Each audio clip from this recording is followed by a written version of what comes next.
Hello, everybody. This will be our sixth and final session on Midos and parenting.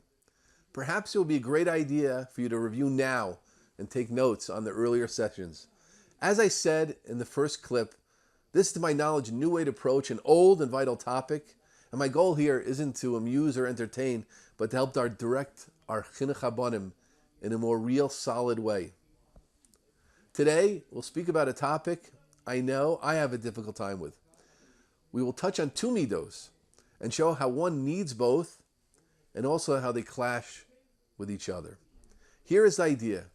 We need to be trusting people on the one side and judge favorably. On the other side, we need to be wary and not foolish. We all know people who are cynical and not trusters. Often they're tainted by their youth and no one can gain their trust. It's difficult to work with such people.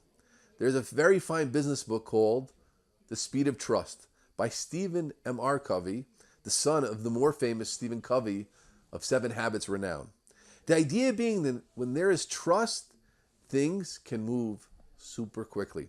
Warren Buffett has closed hundreds of million-dollar deals with a handshake.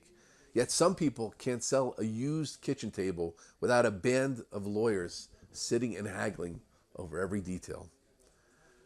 Not only is it not so pleasant to work with non-trusters, it's difficult for them to fulfill the mitzvah of B'tzedek tishpot amitecha.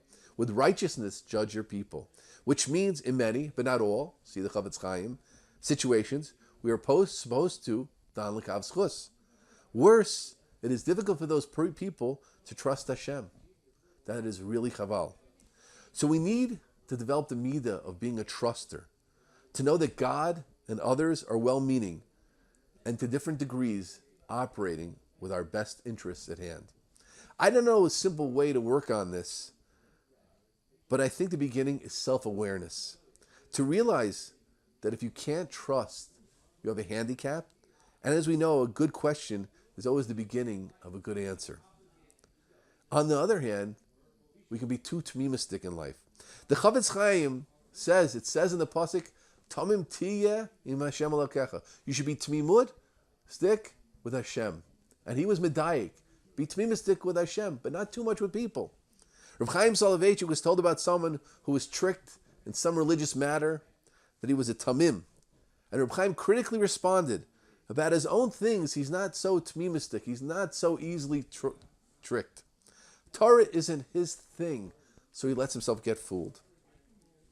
We all know, especially when we seek advice, we want someone who is sharp and can see all through the bluff to help guide us the right way. Being called a tamim isn't a compliment. More mundanely, there are predators out there, and we have to especially keep our children safe from them. I read an email once by a predator. It was shocking and disappointing, but I'm a smarter man for having read it and seeing what is out there. So these are the two midot. They seem at odds with each other. I know they can coexist because I know people have both of them. The exact resolution of the two, I don't know. My advice is look for both inside yourselves and start with self-knowledge. Am I trusting? Am I too trusting? Am I too trusting? Am I trusting? Let's now think in the parenting context. I asked some wise people what midos would they speak about given my opportunity. One of the things my sister, Dr. Erica Brown, answered was non-judgment. We spend too much time judging our children, not enough time being in their shoes. Often as parents, specifically because we care so much and we want our children to be the best they can be, we are jumpy. I would call it quick on the trigger. I know it. You did it. Aha! The culprit has been found. Rabosai, do we know Arabic?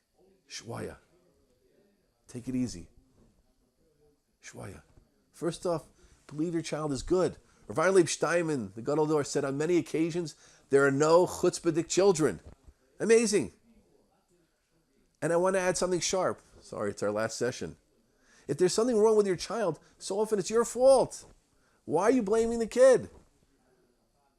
We need to trust people, and we especially need to trust our children. And our children need to know that we trust them. But that's on the one hand. But let's not forget to be wary about our children also. There's nothing more annoying than the parent who always assumes his child is right and the neighbor's child is wrong. Really? Is it always like that? Your kid is always right, the neighbor's child is always wrong? I don't know the psychological name for it, but I gotta believe the children deep down, your children, don't like that. They're looking for discipline. They're looking for lines. They're looking for guidance about whether they're doing the right or wrong things. If you are assuming they are always right, they aren't getting any of that. And in the end, they will resent you for not leading them, for not being a parent. This relates to stam right and wrong activities. Did your kid hit first or cause the fight or not?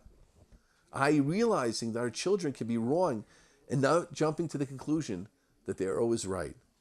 Also, we have to be doubly wary when it comes to being awake and not tmimistic about what influences our children are being exposed to. The tzibur will excuse me for saying something intense, but it has to be said. To have unfiltered internet at home and assume a teenage boy won't see something he isn't supposed to is very wrong. This has nothing to do with him being a good boy. For sure, he is a good, normal boy. Why are we putting our children through terrible nisyonos and ruining their chance for having a healthy perspective on intimacy and a respectful attitude towards women? Why are we setting up a situation that he will perforce walk around with shame and guilt? We live in a totally different time than our forefathers. I don't have all the answers about what we expose our children to and what we don't, but I know it is a sin to be too tmimistic. Let's make sure to open our eyes. This also relates to what we spoke about in our fourth session, being nosi ba'ol, helping carry a burden, knowing what a challenge is and helping them, not hurting them.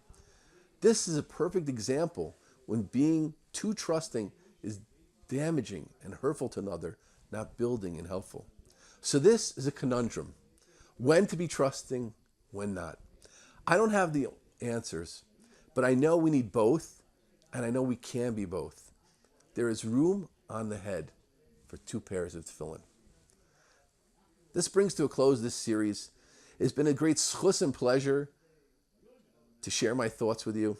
Feel free to pass on these and all the alumni minishurim to others. Feel free also to write in any questions. We'll take a break over Pesach and pick up with Rav Schuster's second set of classes beginning April 15th.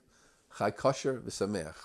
I will end with a bracha that everyone have great hatzlacha in their chinuch habanim efforts. And even if we don't always see success, let's remember that no work goes unnoticed by he who sees all. Hatzlacha Rabbi.